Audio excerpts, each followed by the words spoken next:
Kamala Harris promete acabar con los cárteles mexicanos en caso de llegar al poder el año próximo. De esta forma, las propuestas de Kamala parecen alinearse con la de los republicanos más radicales. Con esto nos damos cuenta que llegue quien llegue al poder en Estados Unidos en 2025, para fines prácticos para México será lo mismo. Y de eso hablamos en este video.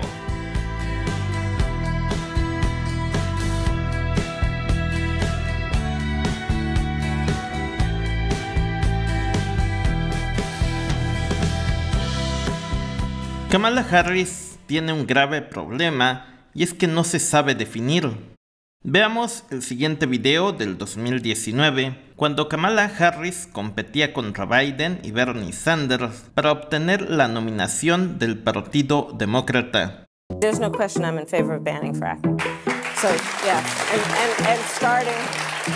and starting with what we can do on day one around public lands, right? I will not ban fracking. I have not banned fracking as Vice President of the United States, and in fact, I was the tie-breaking vote on the Inflation Reduction Act, which opened new leases for fracking. Es decir, en 2019 Kamala prometía acabar con el fracking, que es esta técnica que sirve para extraer petróleo en lugares como Texas. El fracking es lo que le ha permitido a Estados Unidos aumentar su producción petrolera, pero tiene grandes costos ambientales. Bueno, pues en 2024 Kamala ha dicho que está dispuesta a apoyar el fracking. En 2019 Kamala se negaba a tratar a los migrantes como criminales, que por cierto no lo son.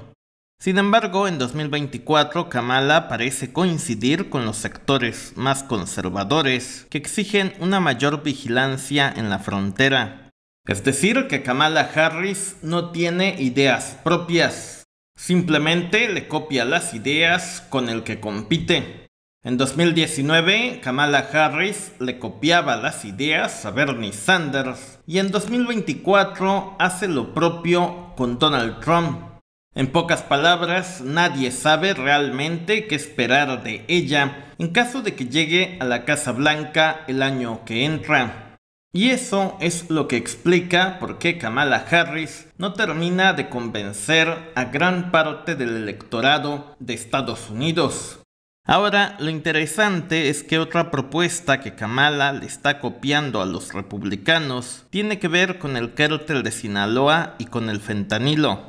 Kamala Harris ha dicho, y cito, como presidenta, me aseguraré de que los cárteles mexicanos sean perseguidos con todo el peso de la ley por distribuir veneno, como el fentanilo, entre nuestros niños. Es decir, que con esto Kamala Harris está asumiendo la misma postura que los republicanos más radicales respecto a cómo resolver la crisis de salud que actualmente sacude a Estados Unidos. ¿Qué propone Kamala Harris para frenar la crisis de los opioides? Pues eso, combatir a los cárteles mexicanos para intentar frenar una epidemia de salud que cada año deja más de 100,000 muertos en Estados Unidos. ¿Qué significa esto para México? Pues significa que ya sea con Kamala Harris o con Donald Trump, el año próximo la crisis del fentanilo nos va a explotar en las manos. Recordemos que a Kamala se le conoció como la fiscal de hierro por su combate contra el tráfico de drogas en California. Estados Unidos cree que China está detrás de la crisis del fentanilo y que los chinos usan a México para envenenar a los estadounidenses, con el objetivo de dejar en claro que el modelo norteamericano está en declive frente al auge de los chinos. Entonces, Estados Unidos va a tomar medidas fuertes para acabar con esta crisis. Y esas medidas pasan por venir a territorio mexicano para llevarse a los grandes capos del narcotráfico, como ocurrió con el Mayo Zambada. O en su defecto, usar el ejército de Estados Unidos para combatir a los cárteles mexicanos. El detalle es que cualquiera de estas dos opciones provocaría un gran caos en varias ciudades mexicanas. La detención del Mayo Zambada en julio pasado ha generado toda una espiral de violencia que hoy por hoy sacude a la ciudad de Culiacán, en el estado de Sinaloa. Los negocios han tenido que cerrar durante varios días, como si estuvieran viviendo una especie de narcoencierro. Hemos llegado al punto en que la gente se encierra en su casa, ya no por el temor a una pandemia, sino por el miedo a la narcoviolencia. El gobernador de Sinaloa, Rubén Rocha, tuvo que dar el grito completamente solo en el zócalo de su ciudad. Los hijos del gobernador ya habrían huido al extranjero e incluso las páginas del gobierno estatal fueron hackeadas por los distintos grupos en disputa. Esto nos demuestra que López Obrador siempre tuvo razón cuando dijo que detener a los grandes capos solo iba a generar caos y violencia y que lo mejor era dejar las cosas como estaban. Sin embargo, Estados Unidos ya no está de acuerdo con esto y a partir de enero próximo, independientemente de quién esté en la Casa Blanca, el tema de los cárteles mexicanos será una prioridad para Washington. Es decir, que Kamala Harris promete combatir de forma abierta a los cárteles mexicanos, sin importar que esto genere una ola de violencia sin control en gran parte de México. ¿Cuál es la esperanza para nuestro país? Pues la esperanza de México es Omar García Harfuch, quien asumirá la Secretaría de Seguridad Pública Federal a partir de este próximo 1 de octubre. Harfuch tomará el lugar de Rosa Isela, quien deja una Secretaría de Seguridad Pública totalmente desmantelada.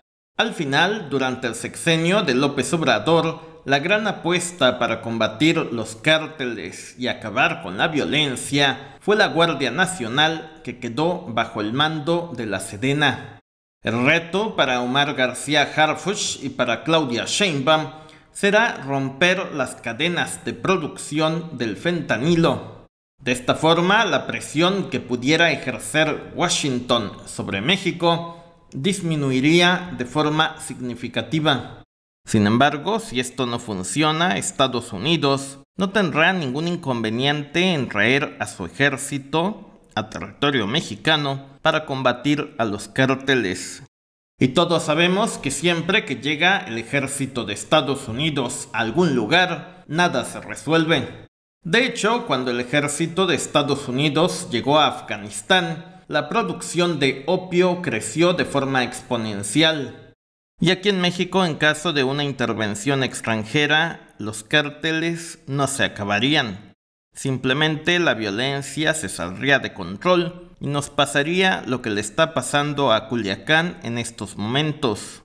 Los negocios cerrarían, las escuelas también, incluso habría desabasto de alimentos en algunos lugares. Sería algo similar a la pandemia, pero con el agravante que las balas sí se ven, a diferencia de los virus.